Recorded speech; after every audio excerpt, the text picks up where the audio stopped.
Hola chicos, ¿qué tal? ¿Cómo están? Acá me encuentro otra vez para hacer el solucionario hoy en un día muy especial que es... ¿Qué fecha es, Milagritos? Sábado 27 de noviembre. Y hoy fue el examen de admisión de San Marcos de las áreas, ¿qué áreas? B y D. B y D, o sea, las ciencias básicas y las ciencias económicas. Bueno, en realidad las preguntas son las mismas, solo que en las de ciencias básicas han venido pues 7 preguntas y en las de económicas serían las 4 primeras. Así que vamos a comenzar con el solucionario. Ya, para eso Milaritos me va a ayudar con la lectura de la primera pregunta. A ver, Milaritos, suéltala por favor. Listo. Listo, ahí va. Dice, una lavadora de 40 kilogramos de masa está en reposo en una lavandería. Por motivos de limpieza, se necesita desplazarla 5 metros. Si el operario lo hace con rapidez constante en contra de una fuerza de rozamiento de 160 newton, ¿cuánto trabajo necesita desarrollar? A ver, vamos a ver chicos. Dice que el operario tiene que aplicar una fuerza F. Ahora, tú en un examen de admisión tienes que asumir pues el caso más sencillo, o sea, no vas a estar alucinando qué ángulo va a ser, ¿no? Se supone que tú tienes que tener un poco también de, digamos, de pensar en la forma más sencilla, ¿está bien? Entonces se le va a aplicar una fuerza F y dice que hay un rozamiento, ¿verdad? ¿Sí? Claro. El rozamiento es de 160 newton. 160 newton. Muy bien. A ver, vamos a ver. Esto dice que va con velocidad constante. Velocidad constante, muchachitos, quiere decir que es equilibrio. Por lo tanto, esta fuercita F también tendría que ser del mismo módulo. ¿Correcto? Ya, ahora, ¿qué más dice? ¿Cuánto se desplaza o cuánto tiene que desplazarlo? 5 metros. Y te están pidiendo el trabajo, ¿correcto? Correcto. Ah, él es mi hijito Abner, que está con nosotros, nos está acompañando Abner. Está también protestando, ¿no? Cuando te piden el trabajo de F, no había nada que hacer, simplemente multiplicas el valor de F por la distancia, que en este caso sería pues F 160 por 5, ¿cierto? Me indicas por favor si no se ve, si se ve, ¿no? Sí. Acá sería 800 joules. Joules es la unidad de trabajo. ¿Qué clave sería? Tenemos la clave C. La clave C, ¿ya? Este es en el área B, ¿no? Correcto. Muy bien, bien chicos, vamos a pasar a la siguiente pregunta. No sé si Milagritos nos puedes ayudar con la siguiente pregunta. Bien, dice, dos esferas de volumen V se colocan en dos recipientes que contienen el mismo líquido. En la figura se muestra la posición final de las esferas en cada uno de los recipientes. Ya, A partir de lo observado, se propone lo siguiente. Vamos a ver la imagen. A ver, me dicen entonces que hay dos esferas, ¿verdad? Dos esferas. A ver, voy a tratar de colocarlo por acá. Disculpen chicos, si no lo tenía graficado, ahora lo tengo. Ya, la primera esfera, me parece que está completamente sumergida. Correcto. Esa esfera es número 1, le han puesto, ¿verdad? Uh-huh. Entonces acá colocamos la esferita. La colocamos, ella es la esferita número 1. Y la otra esferita está sumergida casi la mitad, creo, ¿no? Está arriba, claro. Uh-huh. O sea, sumergido a la mitad más o menos. Sí. Ya. Y esta esferita le llamaron Número 2. número 2. Ya, bacán. A ver, son del mismo líquido, ¿ah? Son del mismo líquido. Entonces, a ver, ¿cuáles son las proposiciones, por favor? Dice, proposición 1, la esfera 1 es menos densa que la esfera 2. Chepi. A ver, vamos a ver. Se supone que es el mismo líquido. Entonces, si es el mismo líquido, quiere decir que tiene la misma densidad. ¿Correcto? Recordemos que los cuerpos más densos, si el cuerpo es más denso, o sea, tiene más densidad que el líquido, entonces se va a hundir. Por lo tanto, yo de acá puedo hacer una observación. La densidad de la esfera 1 es pues mayor a la densidad del líquido. ¿Está bien? Esa primera proposición puedo decir. O de acá, como no ha logrado hundirse, entonces quiere decir que la densidad de la esfera 2 es a la densidad del líquido. ¿Está bien? Ya, a ver, ¿qué más? La esfera 1 desplaza más agua que la esfera 2. Ajá. Bien, entonces, dice que la esfera 1 desplaza más agua que la esfera 2. Bueno, en este caso, chicos, fíjate que como ella está sumergida totalmente, ya, al sumergirse totalmente, pues obviamente va a desplazar más agua, ¿sí? Por lo tanto, el volumen desplazado ya por la esferita 1 va a ser mayor al volumen desplazado por la esferita 2, porque mira, la esferita 2 solamente tiene esta parte de acá sumergida. Entonces, si solamente esta parte sumergida, hasta Abner lo sabe, esta partecita de acá, solamente esa parte va a desplazar esa cantidad de agua. ¿De acuerdo? Y la tercera proposición, ¿cuál sería? El empuje sobre la esfera 1 es menor que sobre la esfera 2. Bien, vamos a hacer una cosa. El empuje, recordemos que el empuje depende de quién. Depende de la densidad del líquido. ¿Sí o no? Depende también de quién. Del valor de la gravedad y también depende del volumen sumergido. Por lo tanto, yo te pregunto, ¿en qué caso hay más volumen sumergido? ¿En la esfera 1 o en la esfera 2? Pues en la esfera 1 hay más volumen sumergido, ¿cierto? Entonces, si hay más volumen sumergido, por lo tanto hay más, ¿qué? Hay más empuje. Entonces yo puedo decir que el empuje 1, voy a ponerlo por acá, el empuje 1 pues es mayor al empuje 2. Entonces, dentro de las proposiciones que tenemos, que me han dictado, dice, la esfera 1 tiene menos densidad, es menos densa que la esfera 2. La esfera 1 es menos densa que la esfera 2, pues la primera obviamente es recontra falsa, ¿no? Es recontra falsa. ¿Sí o no? Muy bien, Andrea. La segunda, ¿qué dice? La segunda dice, la esfera 1 desplaza más agua que la esfera 2. Ajá. Esto es verdadero, ¿no? Verdura. Muy bien. ¿Y la tercera, qué dice? Nos habla del empuje. El empuje de la esfera 1 es menor que el de la esfera 2. No, pues el de la esfera 1 es mayor, ¿no? Por lo tanto, la clave sería falso, verdadero, falso. Y eso es... la alternativa B. Porque te piden solamente la verdadera, ¿no? Correcto. Te piden solamente la verdadera. Muy bien, Ángel. Excelente. Bien, ahora vamos a pasar a la siguiente pregunta, entonces. Bien, vamos a pasar a la siguiente pregunta. Dice, un electrón ingresa con velocidad v en dos regiones. En la primera región hay un campo eléctrico homogéneo y la dirección de la velocidad del electrón es perpendicular a las líneas del campo eléctrico E.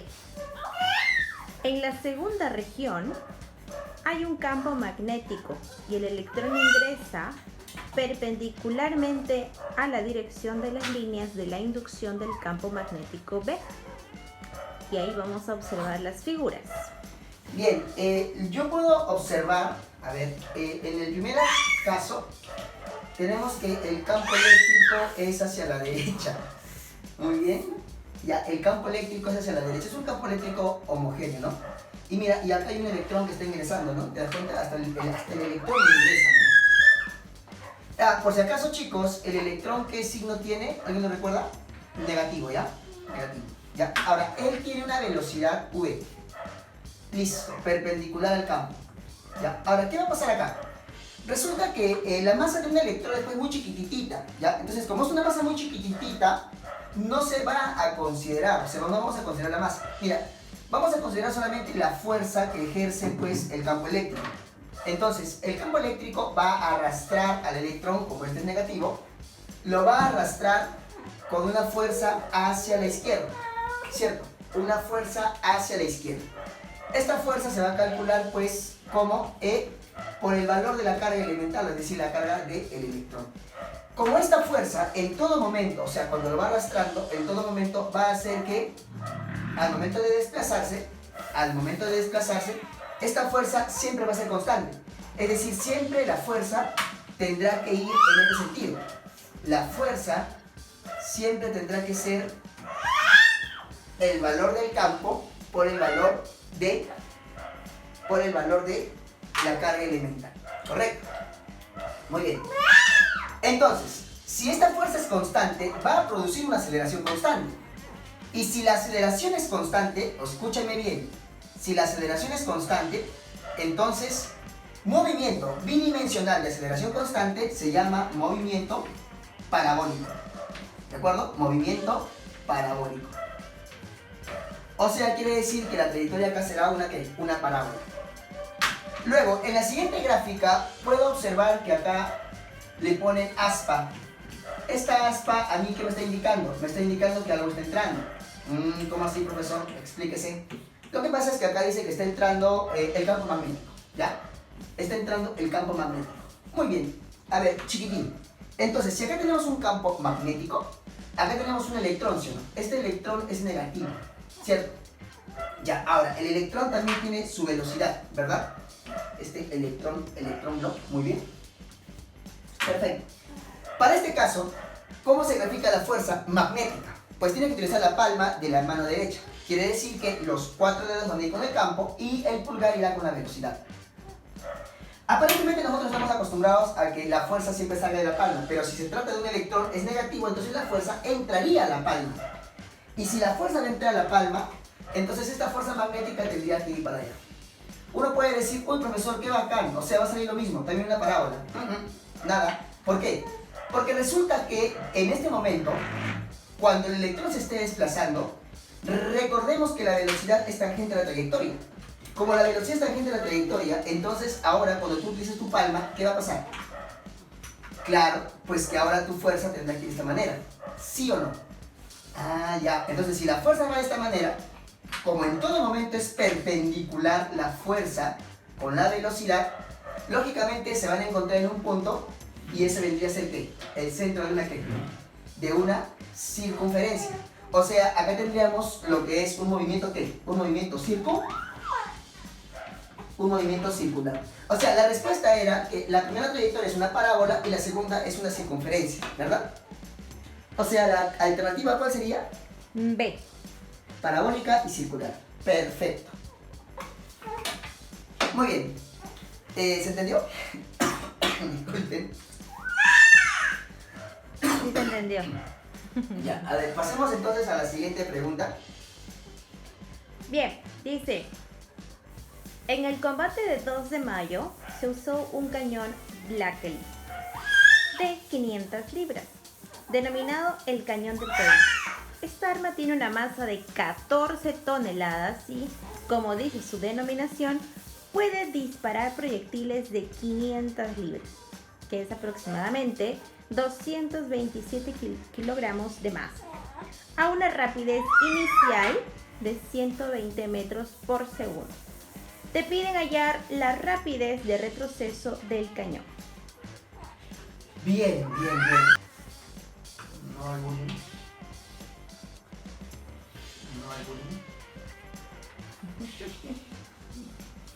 Ya, entonces, y de acá, profesor, ¿qué es eso? Por eso es un zapato, ¿no? Ya, de acá va a salir una bala, ¿cierto? Ya. Yo quisiera colocarle una vez las masas. Se supone que al inicio el cañón y la bala estaban en reposo, ¿de acuerdo? Se supone que todo al inicio estaba en reposo, es decir, no tenía cantidad de movimiento. Ya, y en este caso, pues, la bala salió con una velocidad de, ¿cuánto? 120 creo. 120 metros por segundo. 120 metros por segundo, ya. Y tenemos que, yo quiero saber con qué velocidad retrocede este cañoncito, ¿verdad? Le voy a poner V. Ya. Bacán. Ahora, las masas es lo que me interesa. Una de las masas es de 14 toneladas. y la otra es de 500 libras, ¿no? Claro. O sea que equivale Aproximadamente son 227. 227 kilogramos. Bacán. Ahora, 14 toneladas es, ¿cuánto más o menos? 14.000 kilogramos, ¿no? Bacán, ya listo. Ahora, lo que vamos a hacer acá es lo siguiente, chiquitín. En todo disparo, la cantidad de movimiento se va a conservar. O sea, quiere decir que la cantidad de movimiento inicial va a ser igual a la cantidad de movimiento final. ¿Está bien? Ahora, se supone que al inicio, como te expliqué, todo el sistema estaba en reposo. Por lo tanto, no tenía cantidad de movimiento, no tiene masa, o sea, no tiene velocidad, entonces no tiene cantidad de movimiento. Luego, todo vector que va a la derecha es positivo. Entonces tendríamos la cantidad de movimiento es el producto de la masa por la velocidad, ¿verdad? Y lo que va a la izquierda sería negativo. Comenzamos por él. Acá sería menos 14.000 la masa por V. Ya, yo quiero encontrar V. Luego tenemos acá más la masa que es 227 por 120. Y acá voy a necesitar de tus servicios. Acá redondeando 95. 1,95, ¿no? Metros por segundo. ¿Qué clave sería? La clave D. La clave de Nito. Perfecto, lo máximo. A ver, pasemos a la siguiente pregunta. A ver, por favor. Bien, nos vamos, dice, a una iglesia. Nos Una vamos a la iglesia, una vela de 30 centímetros de longitud se consume uniformemente con una rapidez de 0,20 centímetros por minuto. Si se enciende a las 8 p.m., 8 de la noche, ¿a qué hora tendrá 8 centímetros de longitud? ¿Hay más en la pregunta? Eso es todo. Ya. Y esta vela, bueno, voy a colocarle por acá, mide 30 centímetros, ¿verdad? Correcto. Muy bien. Esta velita tiene que consumirse ¿hasta cuánto? Dice que es con una rapidez de 0,20 centímetros por minuto. Ya. Muy bien. ¿Qué más? Luego dice, si se enciende a las 8 de la noche, ¿a qué hora tendrá 8 centímetros de longitud? Ya vi. A ver, si la velita ahora va a ser chiquitita, ¿no? 8 centímetros, uy, qué chiquitito esto, ¿no? En cambio 30 centímetros, pues, es una velaza, ¿no? Ahora, la pregunta es, ¿cuánto se ha tenido que desplazar? A ver, en este caso. Pues mira, sí o no que el desplazamiento tuvo que ser, pues, en magnitud de 22 centímetros, ¿es correcto? Entonces, le voy a poner acá de igual a 22 centímetros. 22 centímetros. Esto lo hizo con una rapidez constante de 0,20 o 0,2 centímetros por segundo. ¿Correcto? Bien. Entonces, como es una rapidez constante, puede contar el tiempo. Dios ve todo. ¿Verdad? La distancia 22 centímetros, está en centímetros, 0,2 centímetros por segundo. El tiempo me saldría 110 segundos. ¿Se puede ver? ¿Sí? Sí, lo logramos ver. 110 segundos equivale más o menos a ¿cuántos minutos? A ver, sería... Ah, perdón. No dice centímetros por segundo, ¿no? ¿Qué dice? Centímetros por minuto. Ah, ya ves. Ah, me estabas engañando, milagritos. ¿Qué cosa? ¿Me estabas engañando? Ah, entonces acá sería ¿cuánto? Acá sería 110 minutos. Preguntita. 110 minutos, ¿cuántas horas son? Minutos sería 1 hora y 50 minutos. Entonces ponemos 1 hora y 50 minutos. Ya. A ver, una preguntita. Si es 1 hora más 50 minutos, ¿a qué hora comenzó a prenderse la vela? A las 8. Y si pasa 1 hora y 50 minutos, entonces quiere decir que ahora, ¿qué hora es? A las 9:50. Entonces, la respuesta sería a las 9:50 pm, ¿no? Sí, PM. Esa sería entonces la respuesta. La clave sería avión. avión. Perfecto. Muy bien, pasemos a la siguiente pregunta. Te escuchamos, Miguelitos. Listo. En una clase de física, el docente pide a los estudiantes que dibujen un rayo de luz que incide desde el aire sobre la cara perpendicular de un prisma triangular de vidrio. Juan da como respuesta el dibujo que vamos, en este caso usted nos va a dibujar, ¿no? A ver, vamos a graficar un prisma. Es un prisma triangular. Un prisma triangular. Rectangular. 85. 85. ¿Estamos haciendo 85 preguntas, eh? Sí, responde rápido, ¿no? Bien, vamos a comenzar de una vez. Tenemos acá el prisma. Ahorita, hijito, ahorita. Ya, muy bien. Ya, según el gráfico que yo puedo ver también acá, este gráfico pues ingresa, o sea, perdón, este rayo de luz ingresa en forma perpendicular, ¿no? Ahora, una cosita importante, chicos. Siempre que está un rayito ingresando en forma perpendicular, en este caso, pues este rayo no se ve desviado, ya, no se desvía. Ahora, la pregunta es la siguiente. Se supone que una vez que llega a esta otra cara, acá pues hay una recta imaginaria, entonces acá sí va a sufrir una desviación. Repito, cuando ingresa en forma perpendicular no sufre desviación, pero cuando lo hace formando un cierto ángulo, por ejemplo un ángulo alfa, entonces ahí sí va a haber esa desviación en la refracción, ¿correcto? Yo tengo que este es aire, ¿sí o no? Yo tengo que este es aire, este es un prisma, no sé, bueno, prisma de vidrio, ¿ya? Tenemos por acá pues aire. Ya, ahora, el índice de refracción del aire, es menor al índice de refracción del prisma. ¿Estamos de acuerdo? ¿Estás escuchando, no? El índice de refracción del aire es menor al índice de refracción del prisma. Eso es por teoría, ¿ya? Del aire vale 1, del prisma pues depende, ¿no? Pero generalmente el índice de refracción más pequeño que conocemos es el del aire, ¿no? Pues el más pequeño que conocemos es 1, ¿correcto? Que puede existir en realidad. Ahora, resulta que acaba de haber una desviación. Lo que yo no sé es si esta desviación va a ser, digamos, un poco apegada a esta normal o un poco abierta, ¿no? Eso ya depende. Según mi intuición física, vamos a ver si tengo razón, sería un poco abierta, ¿no? Vamos a ver, acá como ustedes lo pueden observar, le voy a poner un ángulo beta, ¿correcto? Un ángulo beta, ya. A ver, necesito acá, por favor, milagritos de tus servicios. ¿Se puede ver por acá? Sí. La ley de Snell, entonces, ¿ya? Del prisma al aire. Ya, trabajamos del prisma al aire, ¿cierto?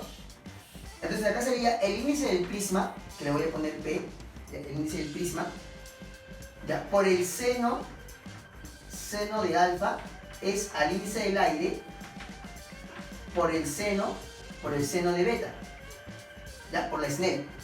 Ahora, tenemos lo siguiente, el seno de alfa entre el seno de beta, ¿es qué cosa? Es pues el índice del aire entre el índice del prisma. Pero vos sabés que el índice del aire es menor. Si yo te digo que este numerador es menor que el denominador, entonces el seno de alfa es menor al seno de ¿quién? Al seno de beta. Por lo tanto, quiere decir que alfa es menor a beta. Si alfa es menor a beta, entonces dime la verdad, chiquitín. Si alfa es menor a beta, ¿tenía o no tenía razón? Claro que sí.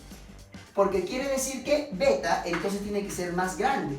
Y al ser beta más grande, significa que este rayo se abre, ¿sí o no? O sea, se estaría alejando ¿de quién? De la normal. ¿Te das cuenta? Por lo tanto, el gráfico correcto que debe estar en la figura es línea horizontal en forma perpendicular y luego se abre, ¿no? Entonces, a ver, si me ayudas con las alternativas, por favor, milagritos. La primera que dice. La A dice el paso del rayo de luz en ambas fronteras. Ya. Ya, bueno, en este caso, pues, el paso es correcto, según la gráfica. ¿Cuál dice la segunda? La letra B nos dice el paso del rayo de luz del aire al vidrio. Del aire al vidrio. Ya. Letra C. La incidencia del rayo de luz en el prisma. La incidencia del rayo de luz en el prisma. Viene el rayo en el prisma, ya es correcto, tiene que mantener esa dirección. En la otra que dice. Finalmente, el paso del rayo de luz del vidrio al aire. del vidrio, o sea, del prisma al aire. Ahí, según la gráfica, está pegada hacia arriba, ¿no? Y debería estar hacia abajo, ya que beta tiene que ser mayor. ¿Correcto? Muy bien. Entonces, la alternativa en la cual se ha confundido vendría a ser la D, ¿no? La clave D. Esa sería la respuesta en ese ejercicio. Dice, en la Escuela Militar de Chorrillos, los cadetes de artillería realizan pruebas balísticas disparando 2 proyectiles, como indica en la figura que nos vas a dibujar. Nos pide establecer el valor de la verdad o falsedad de las proposiciones. A ver, vamos con la imagen primero. A ver, vamos a ver. Nos vamos a Chorrillos entonces. ¿Qué pregunta es? 86. 6. Creo que esta es la última. Sí. Sí, la última. Es la última, ¿no? A ver. A ver, tenemos acá entonces 2 proyectiles, ¿no? Un proyectil y otro proyectil. Algo así. Ya, disculpen, chicos, el gráfico. Tenemos la rapidez tangente acá y tangente acá, ¿no? Tenemos acá tenemos el V2, acá tenemos el V1, ¿cierto? Y tenemos acá este ángulo que vendría a ser 30 grados y el otro ángulo que vendría a ser 30 también, ¿no? Pero o sea, es como que yo ponga todo esto 60, es lo mismo, ¿no? O se molestan. Porque 30 más 60 es 90, ¿no? ¿Correcto? Bien. Ya, a ver, la primera proposición que nos dice, mineritos, por favor. La primera dice, si B1 es igual al doble de B2, el proyectil 1 permanece más tiempo en movimiento. Si V1 es El doble de B2. de V2, ya, bacán. Entonces mira, en esta proposición obviamente te está diciendo que V1 es mayor. Si V1 es mayor, pues obviamente va a tener más componente vertical, por lo tanto va a viajar más tiempo. Ya, además tiene más ángulo con la vertical, ya, o sea, perdón, con la horizontal. Entonces obviamente va a tener una componente aún más grande. Entonces eso sería verdadero. Ahora, si tú lo quieres de repente demostrar, pues tendrías que utilizar tu formulita, ¿no? Por ejemplo, que el tiempo de vuelo es igual a 2 veces v sub 0 por el seno del ángulo, que le voy a poner θ, entre g. Entonces, si tú utilizas esta formulita, ya, para ambos casos, te va a salir que el tiempo 1, por ejemplo, el tiempo 1, para el primer caso,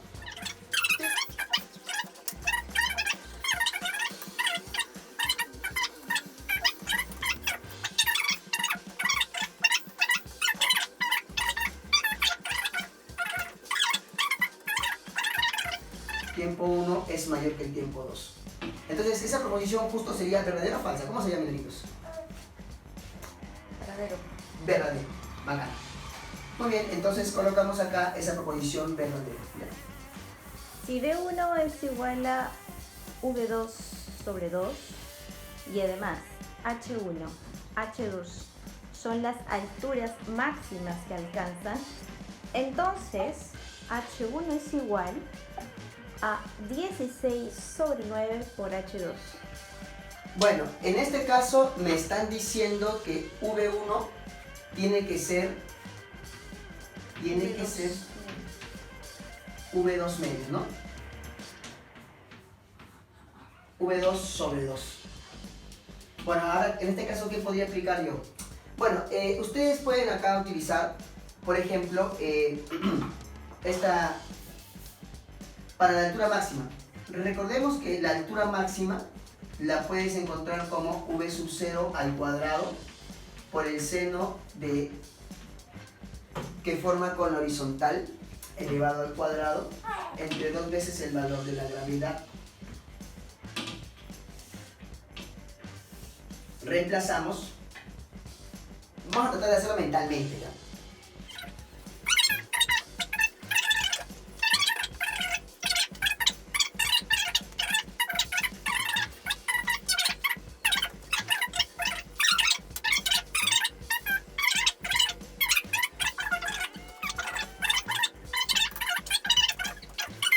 el H1 es como 3 sobre 32 y el H2 es como 1/8, te están diciendo que el H1 es 16/9 del H2. No, pues eso sería ¿qué?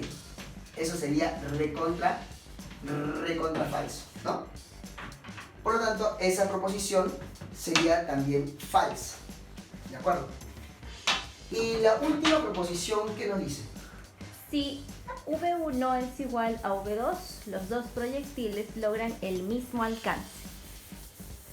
Bueno, si V1 es igual a V2, los dos proyectiles llegan a tener el mismo alcance. Pues eso es en sí, esa es teoría, ¿no? Resulta que si los ángulos son complementarios y la rapidez, cuidado ahí, la rapidez tiene que ser la misma, entonces los alcances son iguales, ¿sí o no? Entonces esta proposición yo la puedo colocar de esta manera, ¿no? Si V1 es igual a V2, entonces los alcances. Bueno, más o menos te coloco que el alcance es pues V sub 0 al cuadrado por el seno del doble entre G. Ya, pero fíjate, solamente analiza los senos. Para él el seno sería el seno de 60, ¿no? Pues el doble, pues, ¿no? De 30 a 60. Para él sería el seno de 120. Pero el seno de 120, segundo cuadrante, es lo mismo que el seno de 60, ¿no? Son iguales. Si los senos son iguales, ¿no te parece interesante? Entonces, ¿qué? Los alcances también serán, ¿qué? También serán iguales. O sea, R1 será igual a R2. Por lo tanto, esta última proposición también sería, ¿qué? También sería verdadero, igual que la primera, ¿no? Verdadero. Entonces te piden la respuesta. ¿Cuál sería la respuesta final? ¿Cuál sería la respuesta final? Verdadero, falso, verdadero. Tenemos Verdadero, falso, verdadero, ¿no? la alternativa B. La alternativa B. Bueno, chicos, hasta ahí no, que nos vamos a quedar, son 7 preguntitas. Disculpen por hacerlo de esta manera. Ya, no es fácil realmente cuando estamos con los de chiquitín, Abner. Pero bueno, nos estamos acomodando, muchachos. Nos vemos mañana para el solucionario del examen de... Mañana creo que toca humanidades, ¿ya? Van a ser creo que 4 preguntas más o menos. Y de ahí la próxima semana también le damos con toda la parte de medicina, también ingeniería. ¿Ya, chicos? Nos vemos entonces, cuídense mucho, espero que lo hayan disfrutado. Chao, muchachos. Chao, milagritos, gracias. Chao. Chao, Abner.